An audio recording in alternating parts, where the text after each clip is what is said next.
Hello everyone, welcome back to my channel.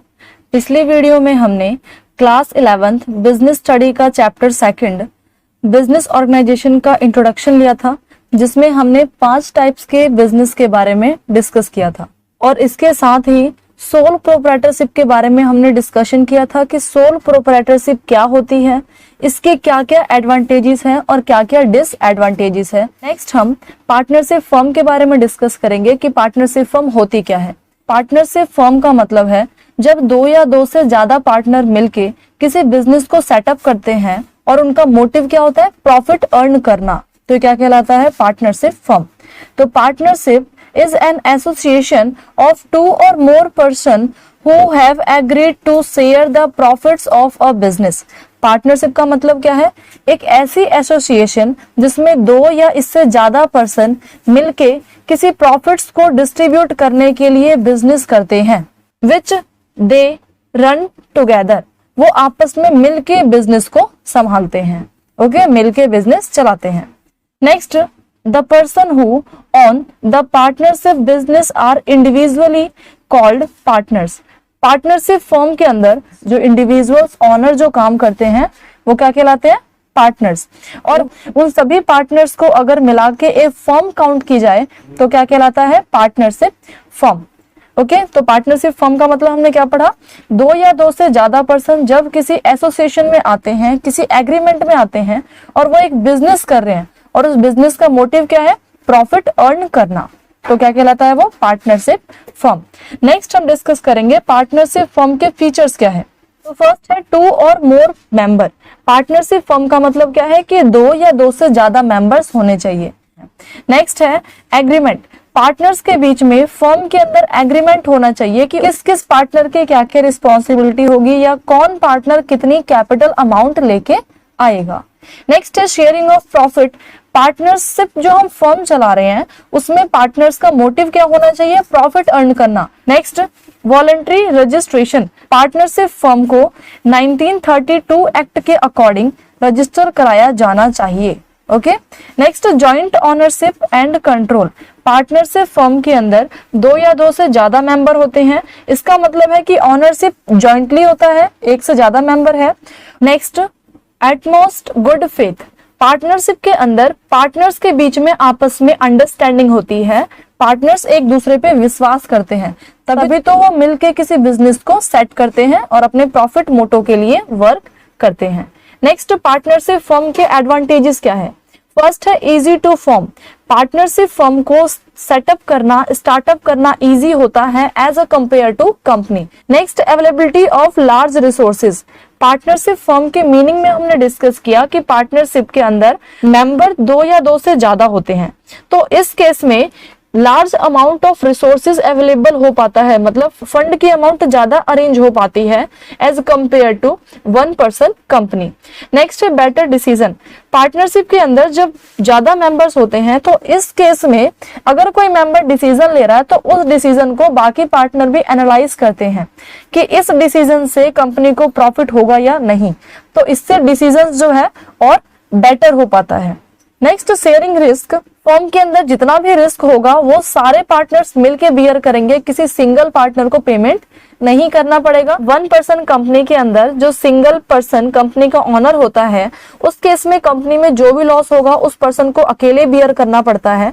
But partnership firm के अंदर 2 से ज्यादा मेंबर होने के कारण इन्हें रिस्क को आपस में मिलके बियर करना है, ना कि अकेले पे करना है।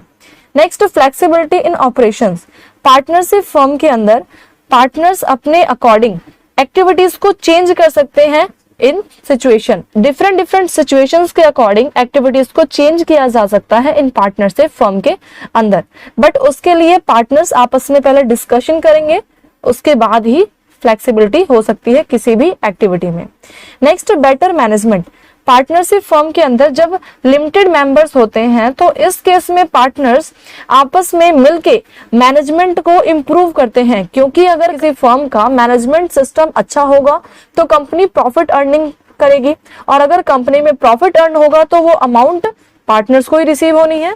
नेक्स्ट है बेनिफिट्स ऑफ स्पेशलाइजेशन। जैसे अगर किसी पर्सन ने सीए की स्टडी कर रखी है तो उसे अपनी फर्म के अंदर सीए को अपॉइंट करने की रिक्वायरमेंट नहीं होगी, वो खुद ही सीए का वर्क संभाल सकता है। ओके, तो इससे कंपनी को बेनिफिट्स मिलते हैं। नेक्स्ट है disadvantages of partnership firm.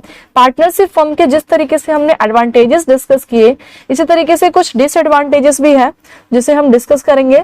First है अनलिमिटेड लायबिलिटी। पार्टनरशिप के अंदर मेंबर्स की जो लायबिलिटी है वो अनलिमिटेड होती है। अनलिमिटेड का मतलब है कि अगर कंपनी में कोई भी लॉस होगा तो उस लॉस को पहले फर्म की असेट्स को बेच के पेमेंट किया जाएगा, बट अगर फर्म की असेट्स को बेचने के बाद भी लायबिलिटी की पेमेंट नहीं हो पाती तो पार्टनर्स को अपने घर से, अपने पर्सनल अमाउंट से पेमेंट करना होगा। तो अनलिमिटेड लायबिलिटी होती है यहाँ पे पार्टनरशिप की, लेकिन कंपनी में ऐसा नहीं होता। नेक्स्ट है लैक ऑफ ट्रस्ट। पार्टनरशिप के केस में अलग अलग पार्टनर्स होते हैं कंपनी में, उनकी अलग अलग थिंकिंग प्रोसेस होती है, अलग अलग एरिया से, अलग अलग कास्ट से बिलोंग करते हैं, तो इस केस में पार्टनर्स का आपस में ट्रस्ट नहीं हो पाता एक दूसरे के लिए। ओके, तो लैक ऑफ ट्रस्ट के कारण भी फर्म स्मूथली नहीं चल पाती। Next lack of secrecy.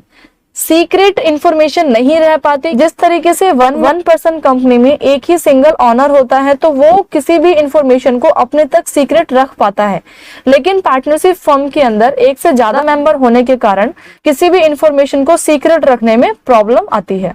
Next difficulty in decision making. Partnership firm के अंदर किसी भी डिसीजन को लेने में डिफिकल्टीज आती है, क्योंकि अगर कोई एक पर्सन किसी भी पॉइंट ऑफ व्यू से डिसीजन ले रहा है एज रिगार्डिंग बिजनेस सक्सेस, तो पहले उसे बाकी पार्टनर्स के साथ डिस्कशन करना होगा। अब बाकी पार्टनर्स की थिंकिंग प्रोसेस अलग होने के कारण क्या पता बाकी पार्टनर्स उस डिसीजन के फेवर में ना हो, तो इस केस में डिसीजंस लेने में प्रॉब्लम्स आती है। नेक्स्ट है इनस्टेबिलिटी।